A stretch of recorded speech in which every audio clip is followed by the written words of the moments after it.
Welcome everybody. My name is Fabio Petti. I'm a Deputy Head of Group Investment Strategy. I'm here with our Chief Economist, Marco Valli, and our Chief Investment Officer for Italy, Alessandro Caviglia. Today we'll give you an high-level view on our most recent macroeconomic view and our recent update in terms of asset allocation.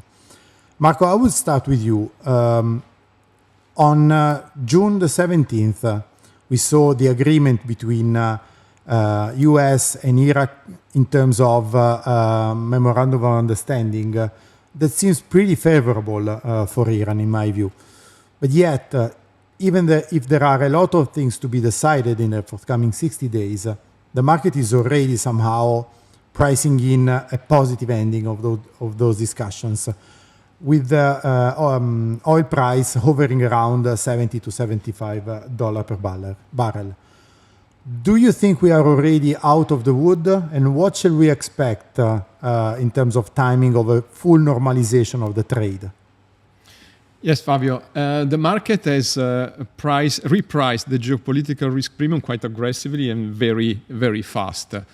And by the way, we are currently trading with oil price around between 70 and 75, which is exactly where our year-end forecast is, right? So the correction and the adjustment has been very front-loaded. Is it too fast? That is difficult to say, but it's clear that there are still a lot of sources of uncertainty out there, particularly what will be the future status of the Strait of Hormuz and how the Iran nuclear program will evolve and develop going forward. These are the sticking points, I think. And then we have to also assume that normalization of flows through Hormuz will take time, because you have to clear the strait from mines. You have to allow for insurance costs to come down further.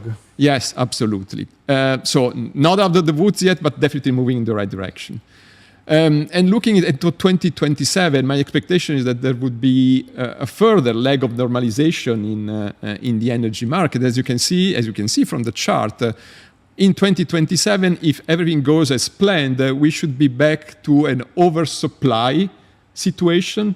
So that's the condition that prevailed before the beginning of the war. Good. Looking at US against this backdrop, what should we expect in terms of path for the inflation rate? What on the labor market? We saw recent data. And in particular, what then would be the next step you see from Walsh and the Federal Reserve? Yeah, in terms of GDP growth, we are bullish on the US. We see more than 2% for this year and around 2% for next year. The big driver will be AI capex, which is contributing a lot, as we can see in the next chart. And this is also supporting the equity market, supporting wealth effect, benefiting high-end consumers, and overall fiscal policy remains clearly supportive as well. In terms of inflation, I mean, it's clear that we are far above the Fed's target. Headline inflation has probably already peaked at just above 4%. We expect a very slow deceleration going forward. Energy prices declining definitely help. But there is also some strong pipeline pressure building and related to all the bottlenecks created by the artificial intelligence boom, right?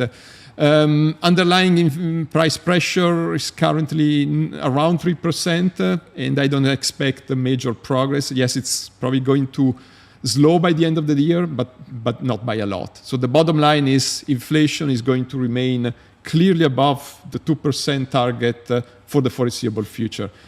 What does this mean in terms of Fed policy? Walsh has started off with a fairly hawkish rhetoric. Anti-inflation rhetoric was very, very strong, probably stronger than I would have expected.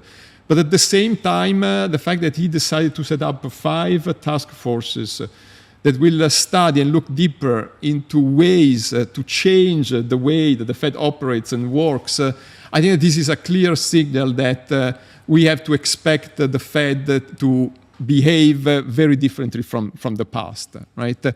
My sense is that as we wait for the outcome of these task forces, monetary policy is on hold, unless there are major changes in the outlook, which I would not expect. And then once we know the outcome of the work of these task forces, we will have better clarity of what would be the Fed, the reasoning, the way the Fed looks at the economy, and hopefully also about the Fed's reaction function. But again, not before the end of the year. Yeah, I think it's fair to say that the opening of those 5 task forces by Walsh has been a very, very smart move to take some time up until the midterm election to come. Yes, I agree.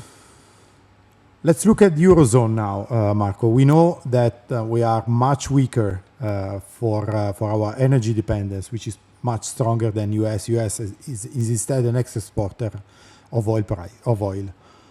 What are your expectations in terms of inflation for the Eurozone, growth, and ultimately, shall we expect 25 basis point rate hikes from Ms. Lagarde in September?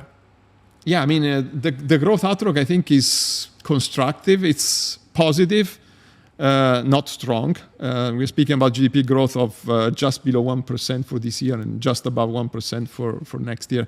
But at least I would say that the risk of recession is low, and even lower now that energy prices have started to decline. So that's the good news. In terms of growth driver, I would say certainly investment, okay?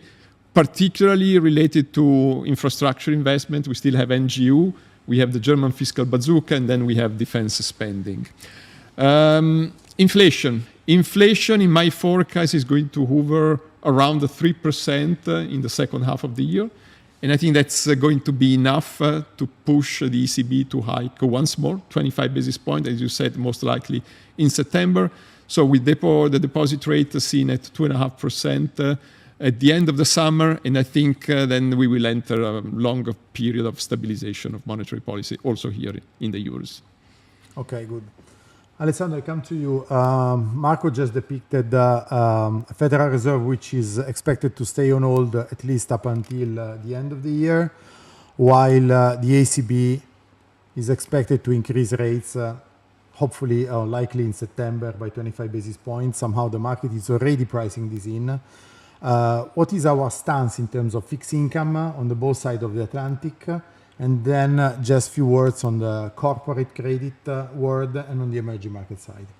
Yes, in the fixed income market, in the euro-denominated space, at the start of the war, obviously, government bond yields moved upward following an increase in inflation expectation. Then negotiation started, oil price fell, and yields started a downward pattern, and this is very well represented in the chart where we see the government bond yield in the chart. And currently we are expecting just one more rate hike from the ECB, and this is already priced in. So we think that the best way to position in terms of duration, maturity, is to be exposed on the intermediate part of the curve, namely from 3 to 7 years for the euro-denominated bond market.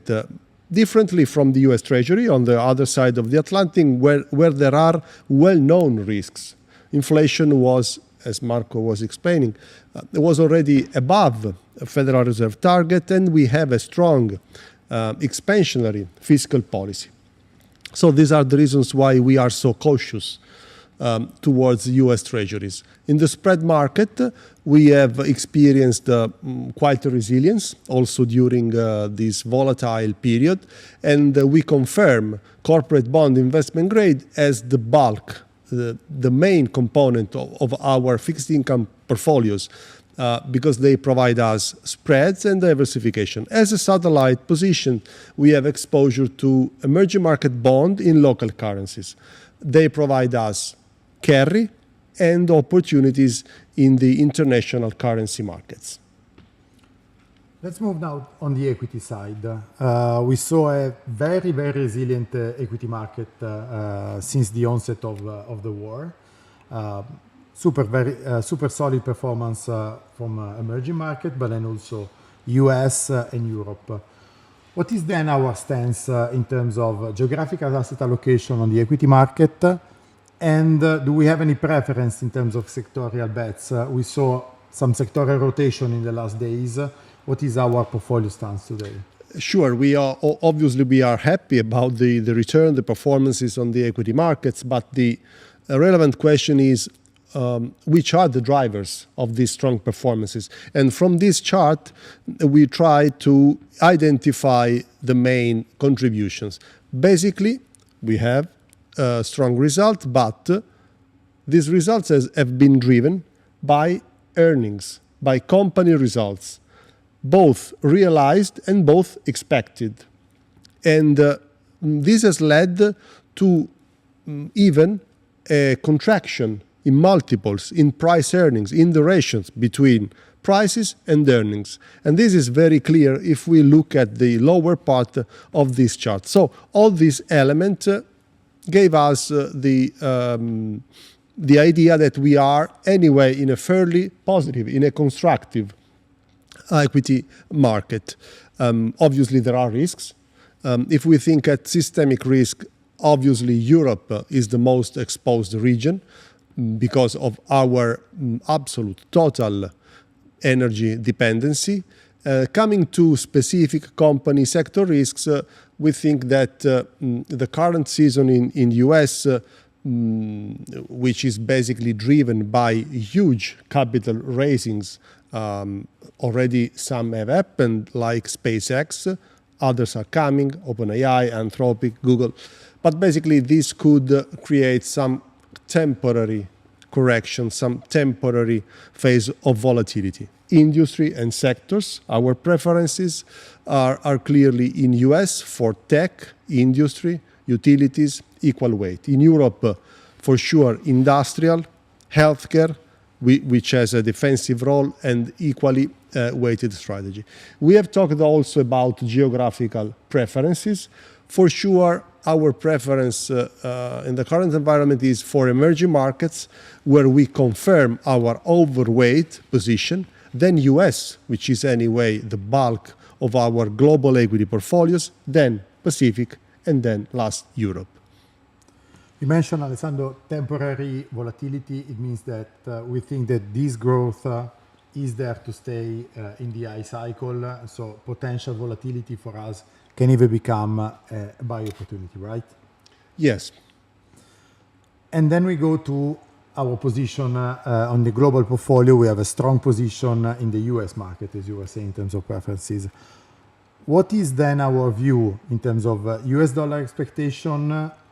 Are we hedging potentially tail risk in case of volatility or stronger depreciation from the US dollar, again, as we saw in 2025? Yeah, sure. US dollar versus euro has moved in a bandwidth, let's say 113, 121. We had partial temporary phase of appreciation, basically during the initial part of the war, because the US dollar behaved as a safe haven assets.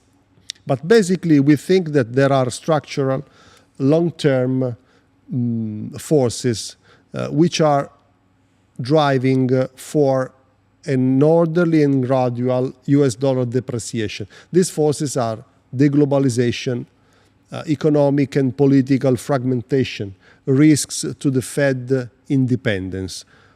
These are the reasons why we think that there are temporary phases of appreciation, but on the medium-long term, we still think that the dollar is on a pattern towards a gradual and ordered depreciation. Is there, as you were saying, a tail risk? Yes, we think it is, and it is towards a stronger, faster depreciation for the US dollar, and that's the reason why we are hedging against the currency risk 10-20% of our US equity exposure. Which at the end of the day is also at a cheap cost. Currently it's around 150 basis points, so we think it's worth the trade. Very good. Thank you so much, Alessandro. Thank you, Marco, for your guidance. And thanks, everybody. I think we're running out of time.